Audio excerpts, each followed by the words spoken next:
কখনো ভেবেছেন যদি ইনজেকশন দিয়ে ওষুধ দেওয়া যায় তাহলে হাসপাতালে ডাক্তাররা বোতল বা ড্রিপ কেন লাগান?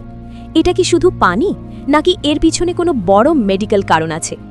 দেখুন, যখন ইনজেকশনের মাধ্যমে ওষুধ দেওয়া হয় তখন সেটি একবারেই শরীরে ঢুকে যায়, কিন্তু অনেক পরিস্থিতিতে শরীরকে ওষুধ বা ফ্লুইড ধীরে ধীরে এবং ধারাবাহিকভাবে দেওয়ার প্রয়োজন হয়, আর এই কাজটাই করে আইভি ড্রিপ বা বোতল।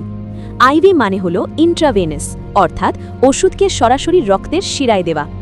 এই বোতলের ভিতরে শুধু পানি থাকে না, এতে থাকতে পারে স্যালাইন, যা শরীরে পানি ও লবণের ভারসাম্য ঠিক রাখে, গ্লুকোজ, যা শরীরকে দ্রুত শক্তি দেয়, ইলেকট্রোলাইটস, যা শরীরের প্রয়োজনীয় মিনারেল সরবরাহ করে, অথবা কখনো কখনো বিভিন্ন ওষুধও মেশানো থাকে। কিন্তু প্রশ্ন হলো, এটাকে ধীরে ধীরে কেন দেওয়া হয়?